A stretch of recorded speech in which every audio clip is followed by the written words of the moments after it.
Good morning and Boker Tov. We are back together to learn how to live with Emunah. The purpose of our group, which is much more than a shiur or a learning group, it's really a self-help. It's really a support group where we're supporting one another to live lives in which we see Hashem in our life. That's the topic of our study. Das Bischonecha. Rav Schwartz has been teaching us there are two ways to live: with God in it or with God out of it. To see everything as being coordinated and orchestrated and from above, or to see our lives as randomness and chance. And the difference will be whether we have meaning, whether we have purpose, whether we are alive or whether we're dead even while we're alive. Tzadik be'emunah so yechya. The righteous live through emunah. So we come together to reinforce and to remind one another that throughout our day, we should hear him and see him and feel him and have an awareness of him and be appreciative to him and so on. I want to begin with appreciation to our sponsor for the Living with Emunah series for the entire year, Drs. Avi and Bella Morgan. Thank you so much for your generosity in memory of our dear friend, Rabbi Dr. Brian Gabbett, Ruven Nassan ben Baruch Tzvi ben Ruven Nassan, whose neshama should continue to have an aliyah.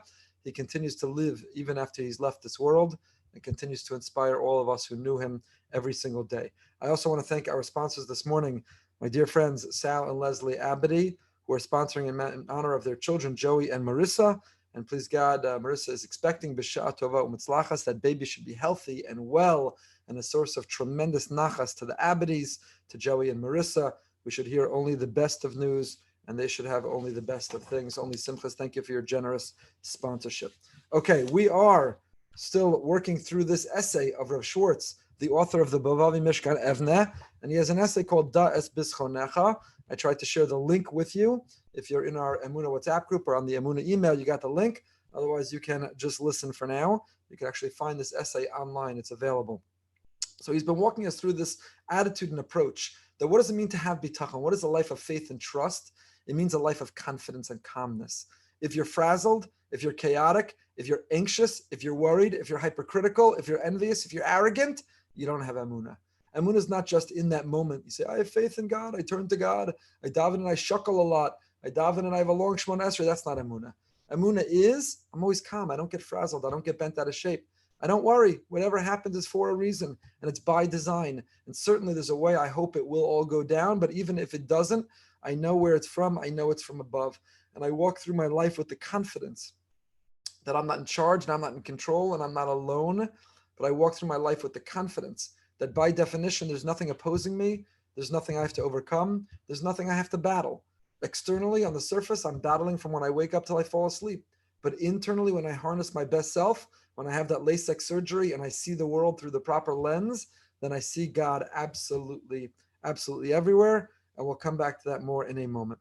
So he's up to the section, Hasaba mi Navardik, the altar of Navardik, one of the great Musar leaders, the founder of the Musar movement, Rav Yisrael Salanter, had several primary students, and they broke up into three divisions, three approaches towards Musar, towards personal growth, character development.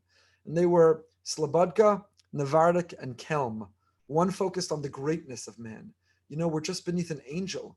We're capable of such greatness. It's beneath us to misbehave, and taught us that we can become great by focusing on the godless ha'adam, on our greatness. And the other focus not on the greatness of man, godless ha'adam, but shifless ha'adam.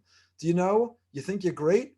You're garnished. You're worthless. You're going to be worm food. You're a nothing. You're just above an ant. You're mamish a nothing. And by focusing on how temporary our lives are, how unworthy we are, what failures we are capable of, that will motivate. Different schools of thought. Who was right?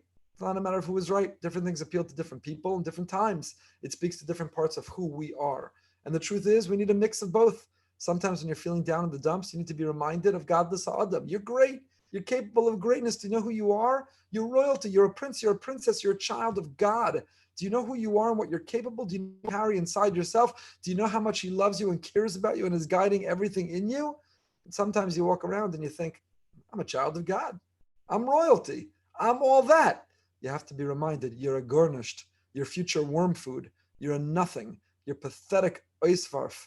You're nothing. So depending on different moments and different times in our lives, different schools of thought and different approaches of Musar will speak to us. So Saba mi Navardik, the altar of Navardik, Isaac Rabbas b'madregas bitachon, he worked hard on this quality of bitachon, of trust, of faith, of living life with a level of confidence and calmness. Mitoch kisvei talmidav misbareres ve'olah ha'agdara ki, from the writings of his students, it comes out that his belief, the Alter of Navardik felt, Chaya bitachon Elohim chayim betfisas adam harishon kodem achay.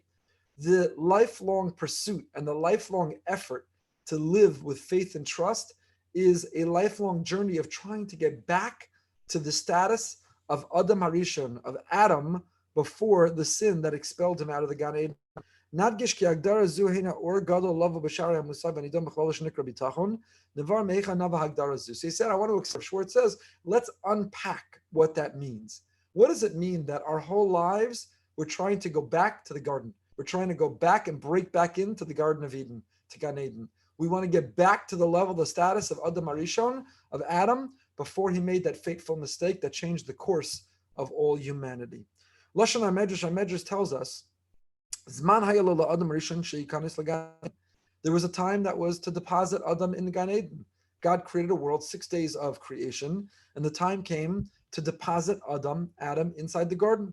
As it says, Vayinicheu b'Gan Eden. God deposited him, he rested him. Adam was able to find calmness and solace and comfort in the garden. Uzman hayalo she'yatim misham shenemar vayigareshes Adam. There was a time he entered the garden, and then the time came to leave the garden, when God expelled him. Kamuvan shalihikanis l'Gan Eden zehu seder habriya haragil. To have entered the garden, that was part of the master plan. That all happened as part of creation. The 6th day God creates man, and he deposits him in the garden, and he says, this is your natural habitat. This is where you belong. This is why I created this world, is for you to live here in this way, in it. L'shem kach nivra ha'adam. L'uma zos halatzeis migan Eden zohu told us cheto. So what happened? Where did it go wrong? Just to understand, what was the lifestyle in Gan Eden? You know, when many people picture Gan Eden, they picture Boca Raton, Florida. Palm trees and lakes and canals and water sources and a cool breeze and a beautiful blue sky and sipping a pina colada while lying next to the pool. When they picture their Gan Eden, they're picturing not necessarily the heat and humidity of this time of year, but they're picturing our community Boca Raton. So what do we picture? What's our Gan Eden? What does Gan Eden look like? An unlimited shmorg, whatever foods you want, at any amount you want? What did Gan Eden look like? So the answer is Gan Eden was a place of purity, of holiness. It was a place where you saw God everywhere and you felt his presence and you felt drawn and connected to him. He could do no wrong and you could do no wrong to him. It was a place where it wasn't a struggle and there wasn't a battle and there weren't choices to be made. The evil urge or instinct or temptation, appetite was not represented internally within yourself. It's a very beautiful description Rav Hirsch has of why Adam and Chava, right after they're expelled from Gan Eden, they find themselves on the outside. All of a sudden, what's their very first reaction? They said, did you feel that? You feel that cool breeze? Why do they feel a cool breeze? Because the Torah tells us their nakedness. They were unclothed. They walked around in Gan Eden without any clothing. And all of a sudden, they're outside the Gan. They say, did you feel that breeze? What's going on? I just realized I'm naked. And they cover up with a sense of shame, a sense of embarrassment. And God fashions for them divine clothing. God was the original designer, and he gives them clothing in order to cover up. And Rav Hirsch says, what's going on in this story? Why didn't they realize they were naked when they were in the garden? And why is the first thing they realize they're naked when they're outside the garden? And why did they not need to cover up when they were there? And all of a sudden, they and we need to cover up when we're on the outside. And he writes so beautifully that Adam Harishon and Chava, Adam and Eve in the garden, the notion of a struggle, the notion of battle, the notion of temptation, urge, appetite, desire, it was all external to the self. It was all represented in the nachash, in the snake. Adam and Chava walked through the garden, and all they saw and all they felt was God. They were connected to him, and they wanted to meet his expectations of them. They loved him, felt God's love of them. And there were no choices. There was no battle. There was no difficulty. There was no temptation. There were no obstacles. There was nothing to overcome. But the moment they gave in to that Yetzer Hara, the moment they missed that opportunity of living that life permanently, the moment they listened to the Nachash, they absorbed that voice, it became internal. Medrash tells us, do you know that Adam and Chava walked around the Garden of Eden, they walked around naked. And not only did they eat in front of one another and the animal world, but they even procreated in front of the animal world because that act had no shame to it. That act was no less natural than eating or drinking something that we have no shame or hesitation to do in front of one another. So what happened? What changed? The moment that they internalized temptation, appetite, desire, the moment that they listened to the snake and the voice of the snake became a permanent part of their own struggle, they all of a sudden realized, what is the greatest battle? What is the greatest struggle? Freud wasn't wrong. The id, the ego, the sexual temptation, promiscuity continues to be a challenge and a battle. We're learning about it in Mesilas Yesharim. We just covered that section in Nikias in chapter 11 on Wednesday mornings, right before this year. So all of a sudden they realize, wow, we're naked and we better cover up. And there's certain acts that are meant to be done in private, the acts that the area of our greatest temptation and could be of the greatest infidelity and downfall are meant to be, we have to have discipline over them. And there's desire there. We have to have shame. We have to do it with the right person, the right time, the right place. We have to wear clothing in order to cover up, not out of prudishness, but out of pride of who we are and what we're reserving for the right circumstance. So the lifestyle in Gan Eden was, God is everywhere and I feel drawn to him. And I'm not battling. There are no obstacles. There's nothing I have to face. But the moment they did that hate, the moment they made that fateful mistake, they listened to the snake. They should have repelled the snake and they should have rejected the snake and they should have told the snake, what are you talking about? God asked us one thing, eat, enjoy, ess mein Kinder, just don't touch this, don't eat this tree. One thing, but they couldn't do it. They give in to that appetite and we suffer the consequence until this very day. And that's what the Medrash says. Adam was placed in the garden and then Adam was expelled from the garden. And you know what our life is? Our life is a journey to try to get back into that garden, to get back to that place where temptation, desire, where obstacles and battling are not part of our daily life, to get back to that place where we have one objective, to live virtuous, righteous, meaningful, beautiful lives, to repair God's world, to interact with people in a holy way, and to lift their spirits, to make the world a better place, to fulfill his will, to feel his love, and to love him back. We want to get back to that place. That's what bitachon is all about. And what is the biggest difference for Adam and for us? Before the chait, before that mistake, man did not have to express or exert effort. We didn't have to take initiative. By man, I mean generic man, Adam and Chava, Adam and Eve. Adam didn't have to work to bring home a paycheck so that Chava could shop at Neiman Marcus and Bloomingdale's and Macy's or whatever is going to be left and not in bankruptcy when this is over.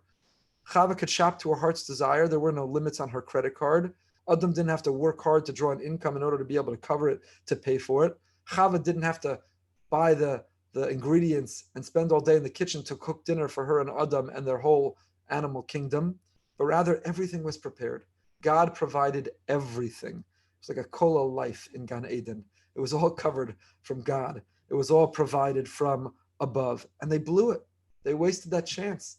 And instead of living a life of bliss and joy and happiness and satisfaction, of calm and confidence, of being provided for, seeing Hashem everywhere and having one job to feel and bask in his closeness and to be close to him, they made that mistake. And what was the consequence?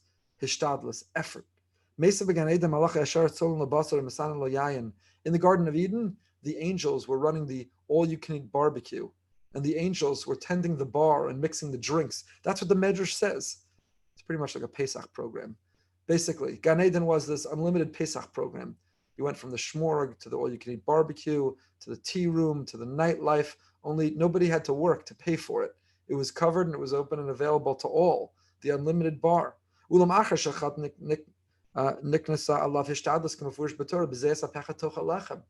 each one suffered a consequence. Chava, you know what? Procreation would have been pleasurable, easy. Pregnant, there's no gestation period of 9 months. You have that baby, there's no pain, just joy, done. Instead now, the epidural. I always joke. You know when Yocheved got her epidural? When the second line came back on the pregnancy test, that's when she asked for the epidural. I'm just joking. She pushed out a lot of babies and did it with great strength and beauty and grace. So the woman's punishment was, I don't know if she's listening or not, but I'm in trouble. Woman's punishment was that now childbirth became painful. Man's punishment was, instead of having an unlimited credit card, an unlimited debit card, ooh, she is listening, an unlimited debit card, man's punishment was he now had to work. The snake's punishment, of course, was he now would travel around on his belly. So we continue to suffer out as manazeh. Ha'hefresh ben ha'matzav na'utz b'koach sheterem cheto b'bechinas makom hu haya matzoi b'toch Gan Eden u'bechinas nefesh hu haya b'madrigas bitachon u'l'ma'achar chato nizgarish megan Eden u'vanafsho hizgarish mitfisas ha'bitachon v'nafal ha'madrigas choser bitachon u'mela nasa mechuyev b'shtadlas. You see, our life in the garden was the ultimate expression of a life of bitachon, to see God everywhere, to feel his presence everywhere, to never battle, to never confront, to never have tension, to never need to overcome. Everything is his will and everything was provided from above, and all there is to feel close to him. And what happened after that mistake and after we were expelled? Now our life becomes filled with battle, obstacle, challenge. Now our life is defined by the need to unmask him, to discover him, to try to feel close from him, even when he feels like he's hiding. Our mission is to get back to the garden. Our mission is to go back to find Hashem, to the status and to the identity of Adam Kodem Hachet, before. Before that mistake, Adam didn't battle. There were no challenges. He woke up every day and there were no, can you believe what's happening at work? Can you believe how hard it is to draw an income? Chava didn't have to work in order to have children, to cook dinner, to do her own work and her own career. Everything was provided for from above. Everything came easy. All there was calmness and confidence. All there was seeing Hashem. But now we live with this reality. Now we live with this consciousness of Shema Yigrom Hachet, that everywhere I turn, there's the possibility of going wrong. In Gan Eden, you could do no wrong, except for the one thing that they did wrong. But other than that, it should have been easy. And now our lives are filled with everything I can go wrong. How I wake up, what do I eat, what did I say, what do I wear, where do I go? Will there be traffic, will there be an accident? Will this go easy, will the business deal work out, or is it a risk I shouldn't be taking?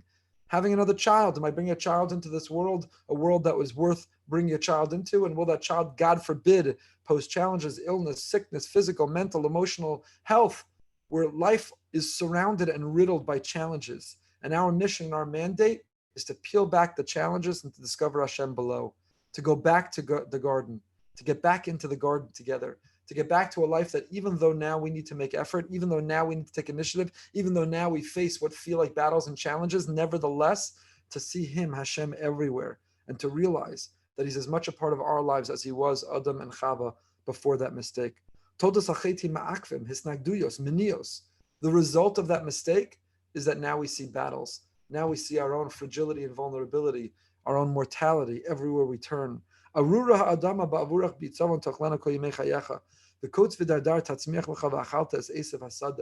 are thorns and thistles. There are obstacles and challenges. You think it was easy for Adam? He became this farmer overnight. He went from being on the ultimate Pesach program with unlimited shmorgs and buffets and barbecues and tea rooms, and all of a sudden now he's a farmer cast into the field. And the field is filled with thorns and thistles and a beating sun, and he's got to be able to make it produce.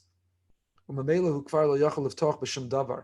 says, God, where are you when the ground is not providing? Where are you when I face pestilence and plague? Where are you if I'm worried where I'm going to harvest a crop? All of a sudden now there are challenges and battles and obstacles.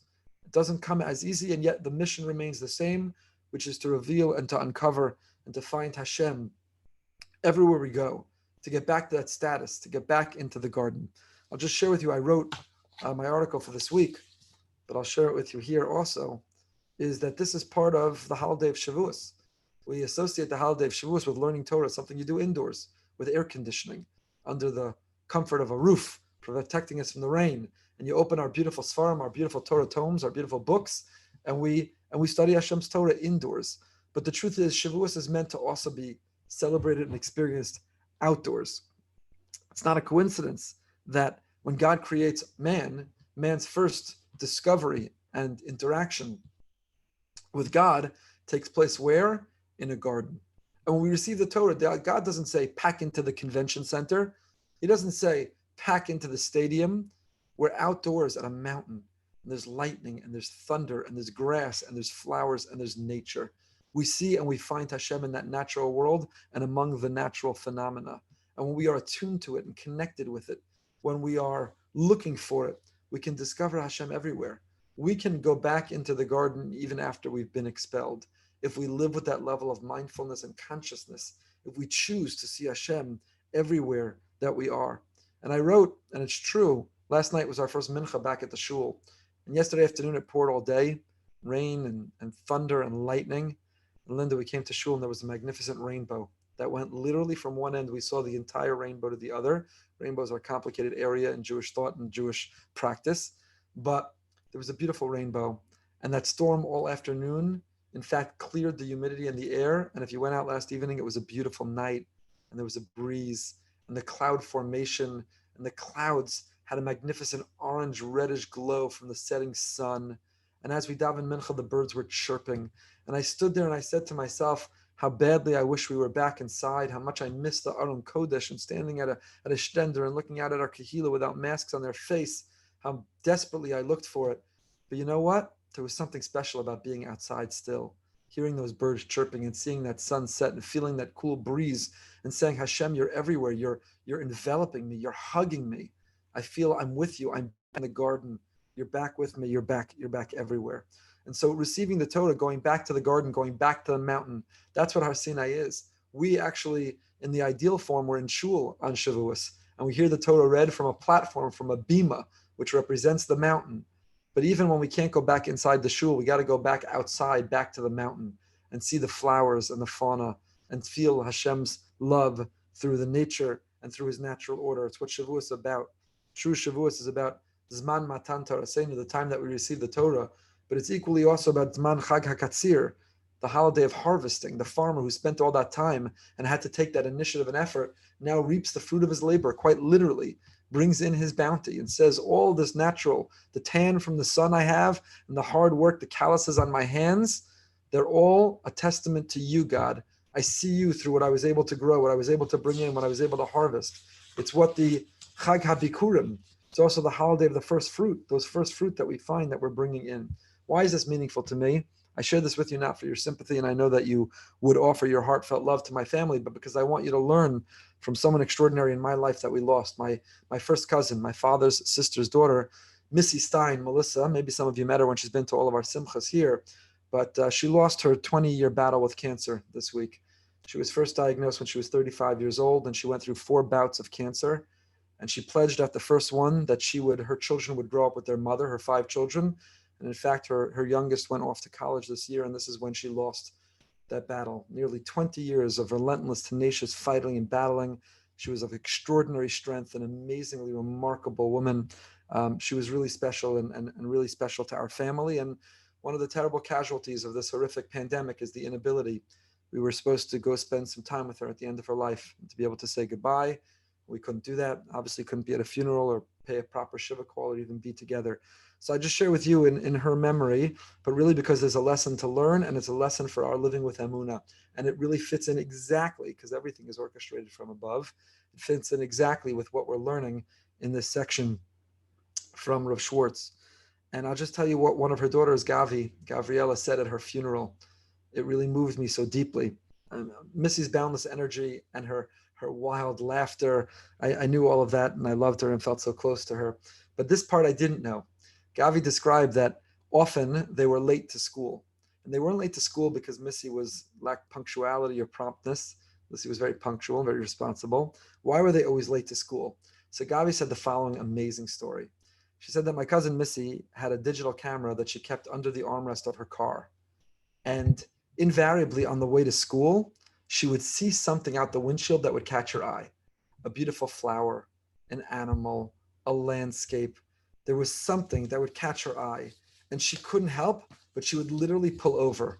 A running stream, something others wouldn't notice, something others would never even catch their eye, but she would literally stop, Gavi said, literally stop to smell the roses. She'd pull over, get her camera, get out of the car, take it in, have a moment to smell the roses, see it captured on film, and then Gavi and her siblings described she'd always let out this deep breath and proclaim, Moda'ani lefanecha melechai v'kayam. And they would get late to school almost every day because their mother would see something worthy of taking a picture of, something worthy of finding Hashem in his beautiful world. She lived in his garden. The whole world was his garden, and she saw him everywhere. And I think that's the holiday of Shavuos, V'chol ha'amro imes hakolos. The testimony God describes at Har Sinai, at Mount Sinai, the whole nation saw the sounds, which makes no sense. You see sights and you hear sounds. What does it mean to see the sounds?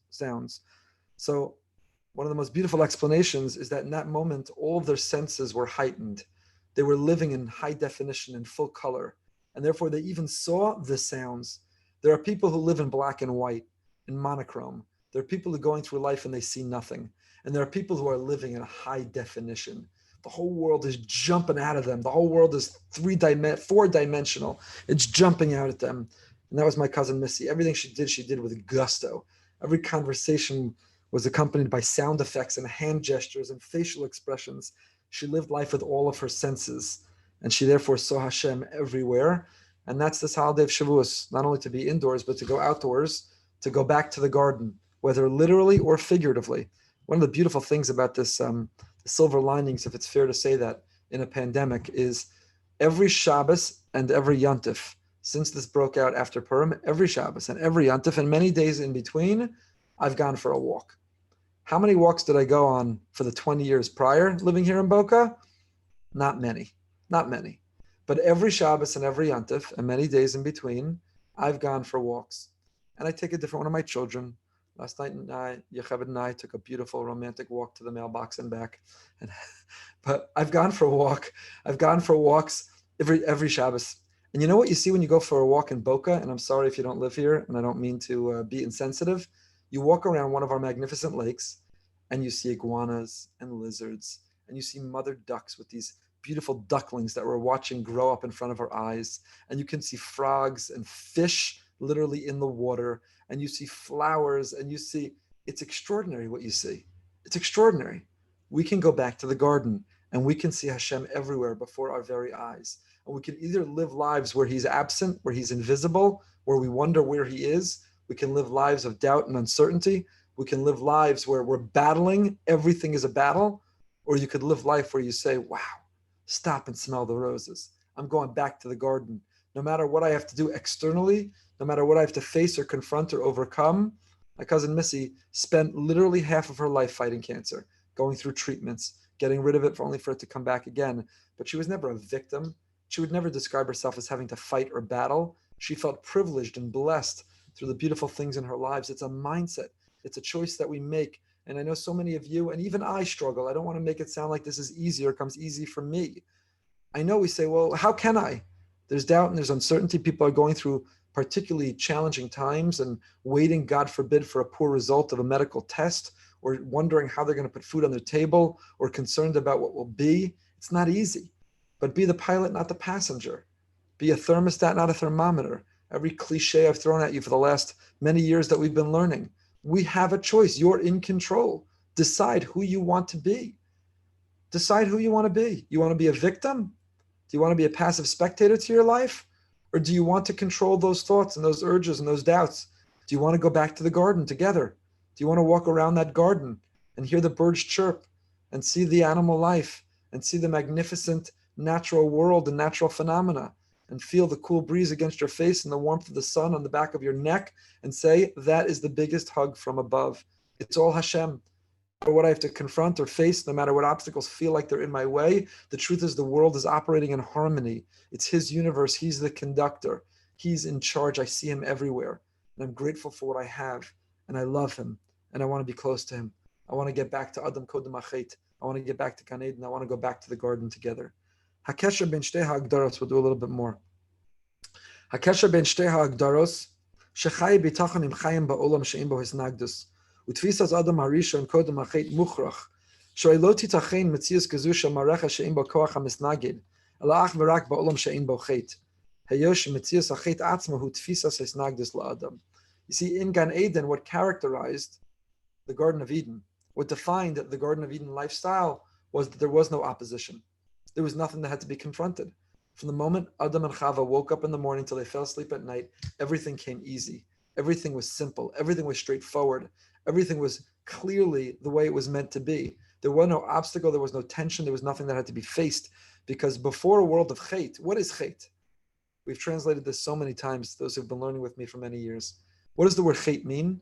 If you look in Tanakh, the word Chet is, for example, to shoot an arrow that misses its target is a Chet. A chet doesn't mean a sin. Sin is a Christian term. Chet means a missed opportunity. We have opportunities all around us to draw close to God. The ducks that walk in your way could either be an obstacle or you could see Hashem. That hot sun can either be a challenge or you could feel the rays of the sun as Hashem. A chet, we have opportunities, invitations all day, every day. And when we miss those invitations, when we miss those opportunities to connect with him, that's a chet. He gives us 613 opportunities. It's what we're going to celebrate tomorrow night. It's what we're going to celebrate Friday and Shabbos. The giving of those 613 opportunities and invitations. When we miss those chances, that's a chet. It's a missed opportunity to be close to him. It was a missed opportunity. When we take advantage, that's a mitzvah. That's what draws us close and makes us feel connected. So before we ever made any of those mistakes, before we missed opportunities, all we saw was Hashem everywhere. But in the world in which we've made a mistake, and mistakes now become in the realm of possibility and temptation, now we struggle to find him. If a person violates God's will, they ate, forbidden food, they transgressed the laws of Shabbos and Yontif, they were dishonest in their business dealings. So first of all, we face the consequence and the accountability of our mistake. That's the real world we live in. At school, at work, in our relationship with spouses and friends, there are consequences and there's accountability for the mistakes that we make. But the very fact that we've made that mistake also just changes who we are. Not only is it an act or a missed opportunity on the outside, but it leaves a residue, changes who we are internally as well. The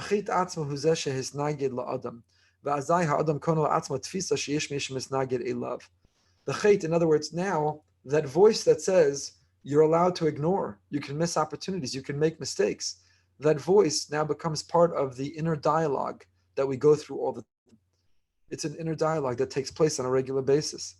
Nimtza sha'avera shu'avar ma'avira so me'olam echad la'olam shona l'chalutin.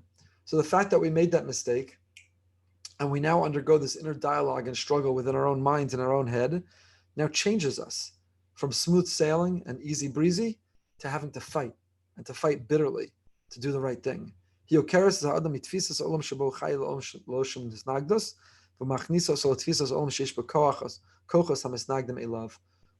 leave the world where everything is operating in harmony, and we enter a world where we're battling from when we wake up until we fall asleep. And what's the answer? The antidote is a life of bitachon, is to make that choice. Don't battle. Yes, we have to face difficult moments, difficult decisions, difficult conversations, difficult behaviors. Absolutely, there are things that feel like they are our opponents and adversaries.